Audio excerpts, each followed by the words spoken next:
watching VN News Bulletin. I'm Bangor from and now the headlines as usual. Party chief holds phone talks with Sri Lankan president. Ho Chi Minh City extends social distancing measures until June 30th. And traditional rituals go on with the Detox Festival. Party General Secretary Nguyễn Phú Trọng on June 14th held phone talks with Sri Lankan President Gotabaya Rajapaksa. Sri Lankan President Gotabaya Rajapaksa congratulated Party General Secretary Trọng on his re-election as the leader of the Communist Party Vietnam Central Committee for the 13th annual.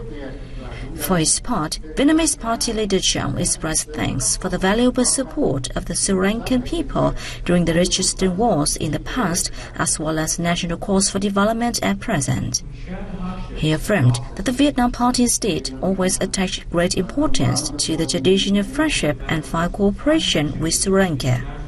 Appreciating the positive development of the multifaceted cooperation between two countries, Party leader Trump suggested the two sides continue to promote trust while increasing high-level exchanges and closely cooperate in regional and international organizations. Prime Minister Phạm Minh Chính on June 14th held phone talks with French Prime Minister Jean Castex. During their talks, the two leaders highly valued the effective coordination between the two countries at multilateral forums over the past time. Prime Minister Phạm Minh Chính suggested the French government to continue support and create favorable conditions for the Vietnamese community in France, especially in the context of the current pandemic.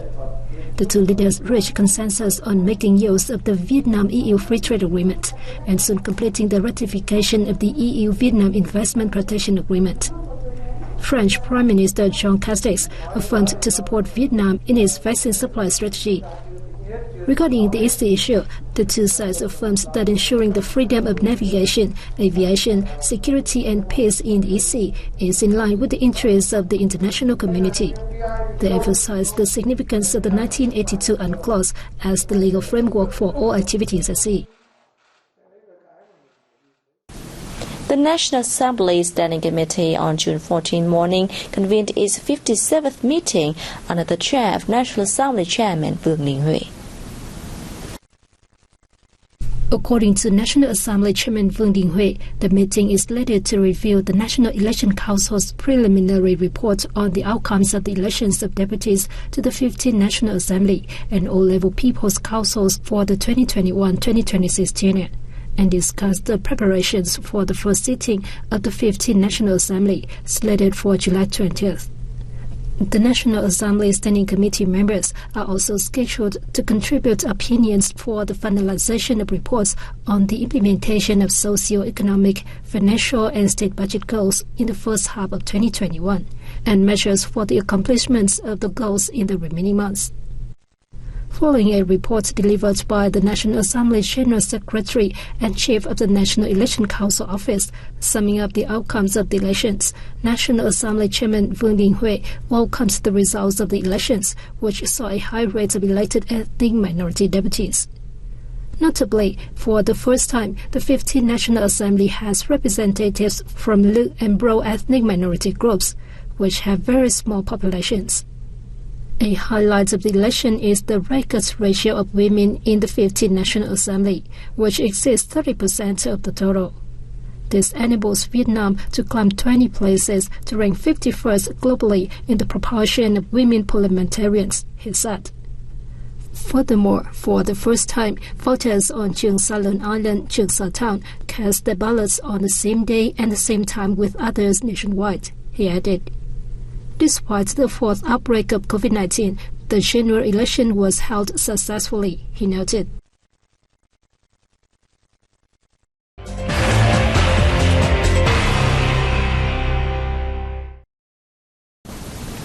Ho Chi Minh City will continue apply citywide social distancing along with the government's Directive No. 15 until the end of June, amid complicated developments of coronavirus outbreaks in the city. Chairman of the Municipal People's Committee Nguyễn Thành Phong said on June 14.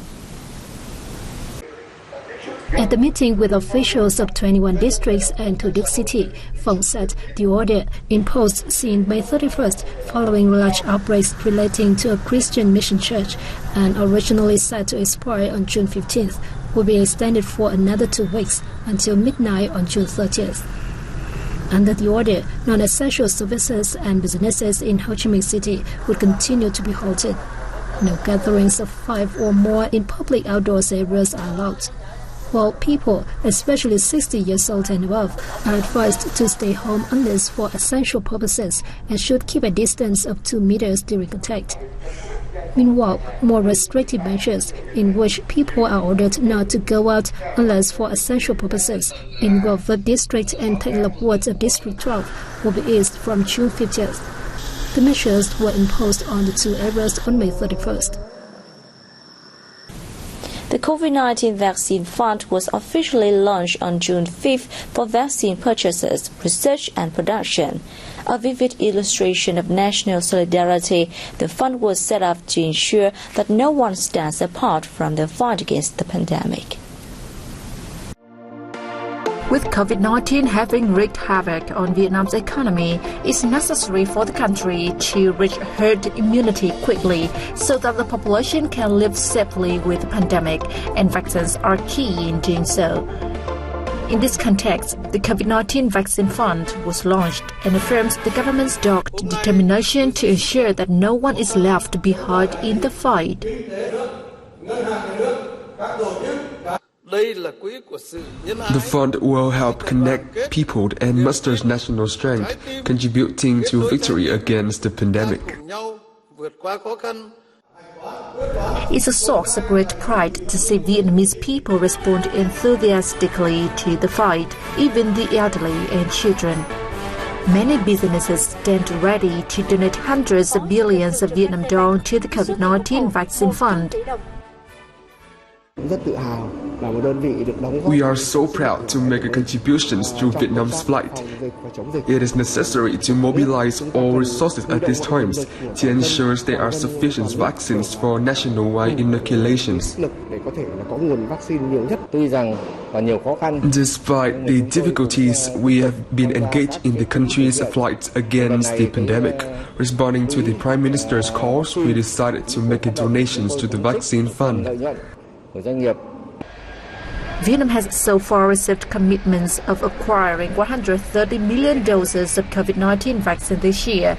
Negotiations are underway between the Ministry of Health and its partners to realize the set goal of 150 million doses. The state has been working to remove bottlenecks in mechanisms and to mobilize all resources to obtain the vaccines as soon as possible. We respect the community's support. This will motivate us to complete the missions entrusted us by the party, the state, and the people. Experts have said that Vietnam needs to secure 150 million vaccine doses to cover 70% of its population, and this will cost more than 25 trillion Vietnam dong or $1.09 billion. The establishment of the COVID-19 Vaccine Fund will help ensure sustainable financial resources for the country's vaccination campaign. A Thieu Lai Chi batch weighing close to a ton from the northern province of Hải Dương arrived at the Paris-Charles de Gaulle airport in France on June 12, informed the Ministry of Industry and Trade. Labeled with Vietnam's IJ's 247 origin chasing stamp, the batch was shipped thanks to trade promotion efforts by the Vietnam Trade Office in France and the Ministry's Trade Promotion Agency following a series of business matching sessions involving Hải Dương Lai Chis. The badge, transported to France by the Red Dragon Service Trading Manufacturer Company Limited, will be available at the Asia supermarket chain in Paris. A plan has been set for more than 10 tons of Vietnamese lai chis to enter the market by sea and air in 2022. Only 7.5% of official development assistance (ODA) and foreign loans have been disbursed since the beginning of the year, according to the Ministry of Finance. Only 5 out of 13 ministries and sectors have disbursed public investment from ODA and foreign loans this year. The Ministry of Finance said the partial completion of investment procedures for investment projects has resulted in slow disbursement together with the COVID-19 pandemic. Many projects that have been allocated capital and completed investment procedures, meanwhile, have been slow in site clearance and resettlement. The Ministry of Finance suggested that the Ministry of Planning and Investment coordinate with relevant agencies in reviewing and evaluating public disbursement in the past, clearly identifying any difficulties and obstacles and proposing solutions to address them. Reductions in electricity prices from June to the year-end to support customers to overcome the difficulties caused by the COVID-19 pandemic are estimated to total $1.57 trillion, about $67.7 million, according to Vietnam Electricity.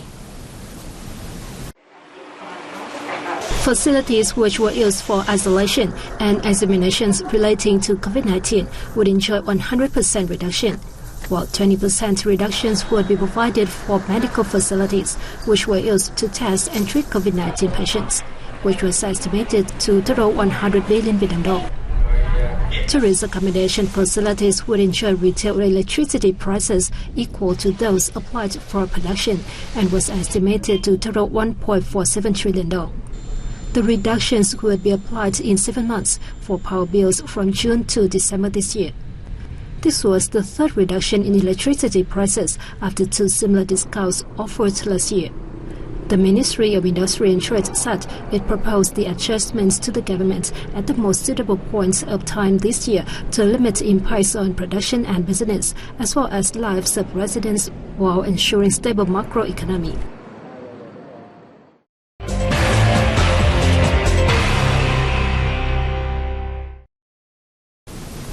People on June 14th celebrated the Đoan Ngọ festival nationwide by eating fruits and fermented glutinous rice in the early morning.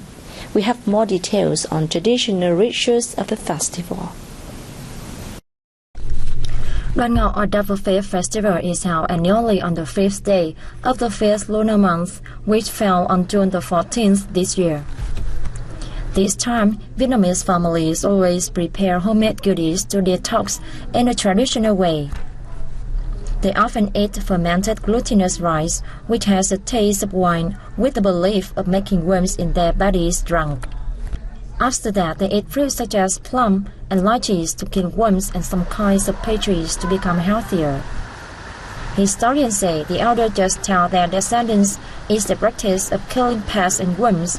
However, it originally combined more than 10 rituals. According to historian Lê Văn Lan, under the later Lê dynasty, kings would host a ritual to pay tribute to ancestors and a banquet to give thanks to all mandarins during the festival. The thanks were conferred to the recipients to bring them good blessings, health, and luck. The Thăng Long Imperial Citadel has hosted the festival for 3 years. This year's event sharpens focus on the fan-giving rituals of the Vietnamese feudal dynasties. Wearing 5 color charms is also a standout feature of the festival. It is believed that the charms have their owners stay safe and have good luck. This is a conception of most Vietnamese people. On the Đoan Ngọ festival, grandmothers and mothers often make 5 color charms for the kids, hoping they will be in safety.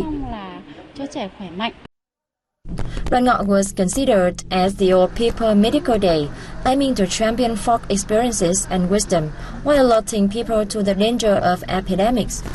The message conveyed through Đoan Ngọ custom is health and safety. And that's the wrap up on this bulletin. Thanks for watching and see you next time.